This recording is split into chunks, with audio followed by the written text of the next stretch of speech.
We need to rethink how we clothe ourselves, we need to rethink how we create our homes, we need to rethink how we do our agriculture and industry. The young people who are going into business, you must think on these terms. How to impact maximum number of lives and where can we do it? Your existence, your action, your word, everything. Is it inclusive or exclusive? Just fix that one thing.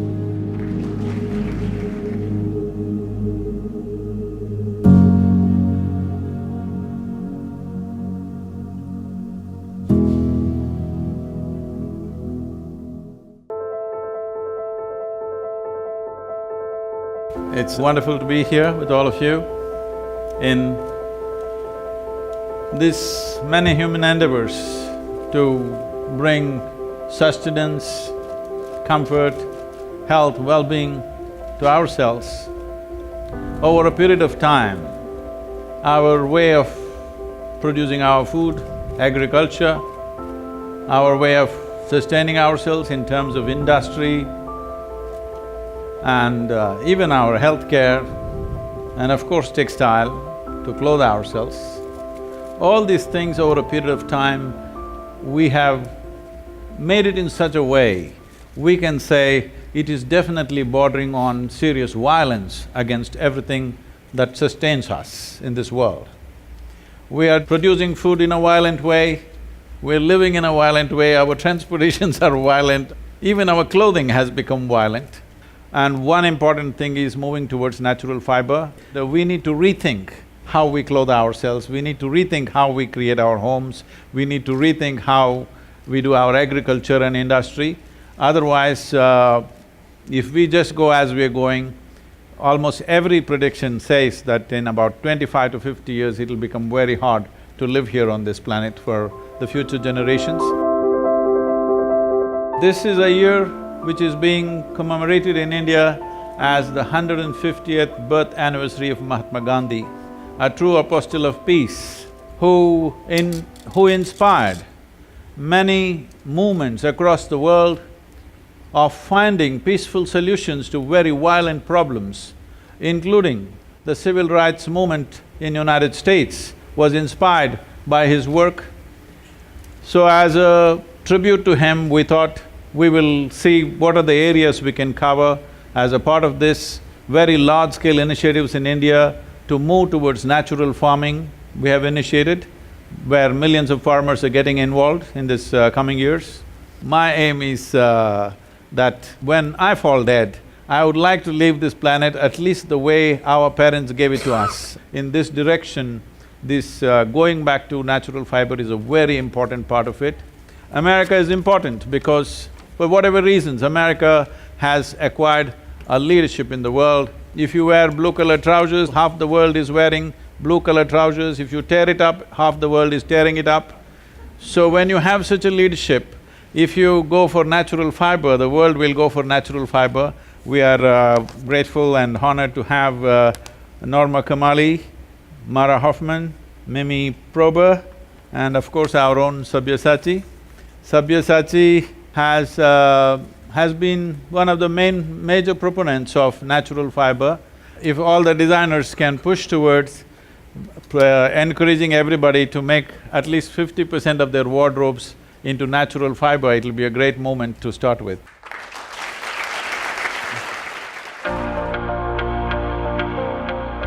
I just wanted to ask you about how we can contribute back to society and give back, because everyone keeps talking about contributing and contribution, but it's really hard for each person to come up, and just want to hear your thoughts on it. See, when I talk about giving back something to you, that means I have stolen something from you already. Please don't do that. If you don't do the first act, the second act will not be necessary. As a part of this, we have started this conversation in the business world.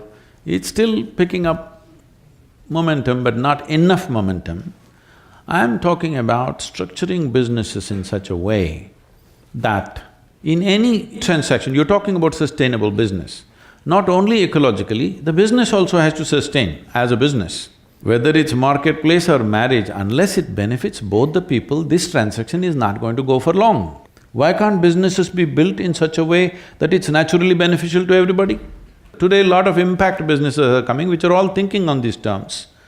It is still not large enough as it should be, but it's beginning to happen. As a part of this, right now one of the biggest problems we need to address in the world in the next few years is going to be migration. It's estimated nearly 1.5 billion people will migrate in the next 5 to 10 years' time. When 1.5 billion people start moving, not one wall, people will try to build walls everywhere. And wall is a solution only till the tide is of a certain level. When the tide increases, it'll fall over the wall. I'm not just talking about one country, I'm saying everywhere. So what is the solution for this? This problem is just this, right now, nearly 80% of the world's investment is probably in approximately 25 to 30 cities on the planet. This needs to spread. If investment has to spread, who will risk spreading their investment to a place which is harder to do business?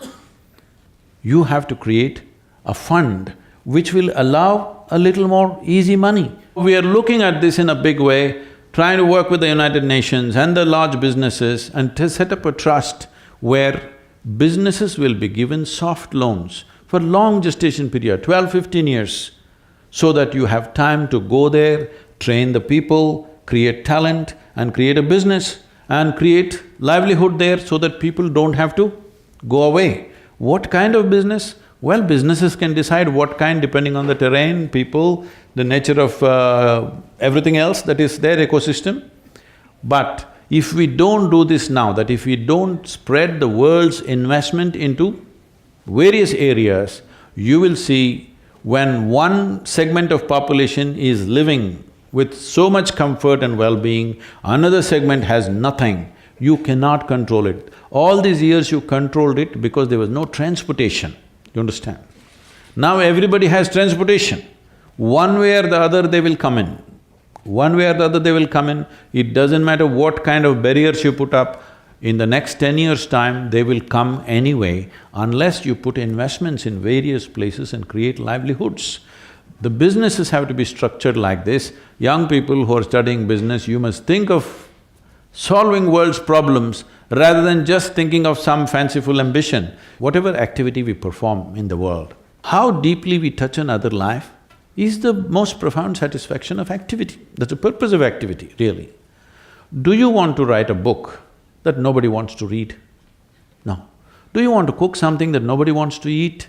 Do you want to build a building where nobody wants to live? When you do something, you want it to touch somebody's life. So if this is the thing, the young people who are going into business, you must think on these terms. How to impact maximum number of lives and where can we do it? If we don't create this opportunity and allow migrations to happen, you will see terrible things happening when people migrate. So you must understand this. Right now, between Africa and United States, at Spain, Italy, all these places, every year thousands of people are drowning in the waters, they are not reported. Media will not report that. Nobody wants to report that because they're unwanted people. Those thousands of people who left their homelands where they have lived forever and coming and desperately looking here and there, losing their wives and children and husbands and searching here and there, this is not a small thing. This is going to scale up in a tremendous way if we don't spread investment, if we don't spread businesses into societies which are stuck in poverty right now.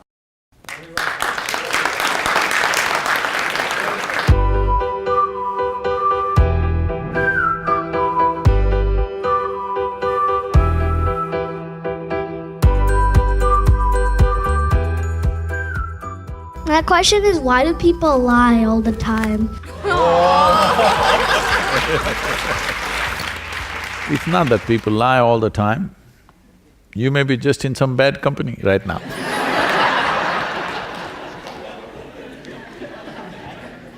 Now, for yourself, leave the other people.